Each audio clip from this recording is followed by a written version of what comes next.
Muita paz a todos. Se inscrevam no canal da TV Chico Xavier e conheça o que é o Espiritismo.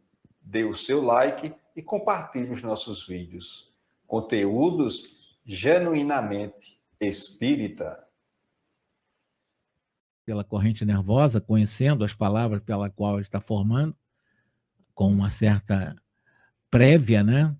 E os impulsos mentais dele, ela mantinha esse controle. Então, é importante dizer que um médium consciente, sob o ponto de vista da psicofonia, ele tem o controle dessa situação. Porque senão o espírito, em sua perturbação mental, vai, em sua agitação, prejudicar todo um trabalho e trazer desarmonia para o médium e para os outros médios. Então, ela pode frustrar qualquer abuso, fiscalizando os propósitos, as expressões do espírito, porque tem médico que diz que não pode, não consegue. Então, precisa estudar mais, porque precisa estudar, tem que ter controle da manifestação espiritual, né? Então, quando existe esse tipo de trabalho, nós chamamos de sessões de caridade, o primeiro socorrista é o médium, que vai receber, né, o contato desse espírito obsessor. Mas se esse cai no seu padrão vibratório, no mesmo padrão vibratório do obsessor, não vai existir um trabalho bom. Foi o que nós vimos da última vez. Vai haver perturbação. Não há uma esperança de um amparo, inclusive. Não vai haver amparo. Então, o médico psicofônico precisa ter consciência, ter controle da situação para poder ajudar o espírito doente. Porque se ele entrar no mesmo nível do espírito, ele não vai se ajudar nem vai ajudar o espírito. Então, quando o médium está dentro dessa responsabilidade que ele abraça para na psicofonia consciente, ele tem o dever de colaborar na preservação da ordem, do equilíbrio, da respeitabilidade, quando se está fazendo um trabalho assistencial de desobsessão. Claro, vai permitir a livre manifestação de um obsessor apenas, segundo o que ele mostra, até o ponto em que essa manifestação não venha a bater de frente com a harmonia necessária ao trabalho. Porque médium que não faz isso, ele não deveria estar no grupo mediúnico. Ele tem que estar estudando mais, fazendo outra coisa na casa espírita, ao invés de estar criando confusão e não tendo a sua capacidade de autodomínio, de autocontrole, de autogestão, né, em um processo de psicofonia. E o Hilário fez algumas perguntas, né? Por exemplo, ela estava um pouco distante, mas sempre que haja uma entidade em desajuste, o médium, ele não pode se ausentar muito.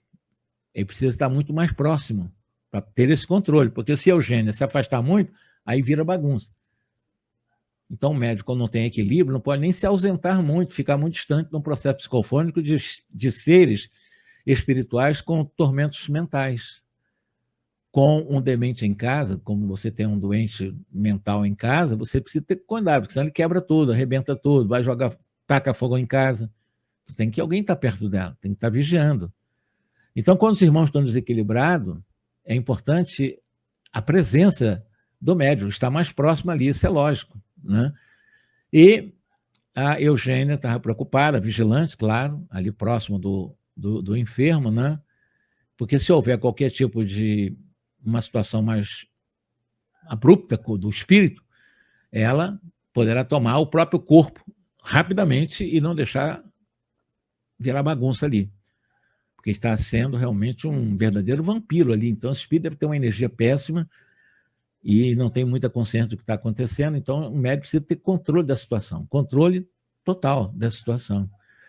Então, ambos num consórcio momentâneo em que o espírito comunicante é a ação, mas no qual o médium personifica a vontade dessa ação. Então, quem manda no processo psicofônico é o médium, e ele é responsável por isso. Em todos os campos de trabalho, é natural que o superior seja responsável pela direção do inferior, isso é no mundo, no universo. Então, o visitante passou a destra pela face num gesto de alívio e bradou transformado. Porque no momento que ele entrou no processo de psicofonia, começou a ver, pelo sentir e ouvir, através do corpo físico de Eugênia, ele despertou, vejo, ouvo, estou vendo. E por que encantamento? Ele começou a reclamar, dizendo por que ele está preso naquele momento, e falava de algemas, por que está algemado, e tinha algumas expressões assim de preocupação, queria saber qual o objetivo daquela reunião, quem é que tinha levado ele para aquela reunião. E a Eugênia, fora do corpo físico, muito embora próximo, né, estava escutando todas essas palavras que fluíam da boca do obsessor e, enfim, mantendo o controle, né? E o sofredor, ao contato das forças nervosas da Eugênia, estava revivendo os próprios sentidos, meio deslumbrado nesse momento. Queixava-se das cadeias que o prendiam, cadeias essas em que 50% decorrem da contenção da própria Eugênia, que mantém o controle da vontade dele, né? E 50% por conta dele. Agora, porta-se dessa forma como um doente controlado, no qual se faz imprescindível. Aí o Hilário vai fazer várias perguntas, porque ela está controlando a situação, está mantendo o controle da situação, de um espírito bastante revoltado, um verdadeiro vampiro, e quando se comunica, está se achando preso, porque queria ter mais liberdade, mas 50% está lá sob o comando da Eugênia, né? Mas o Hilário, mas se ela relaxar, se ela não tiver vigilância suficiente, não estaria em condições de prestar benefícios concretos, porque ela, com certeza, estaria descendo ao desvairamento de quem está precisando de luz.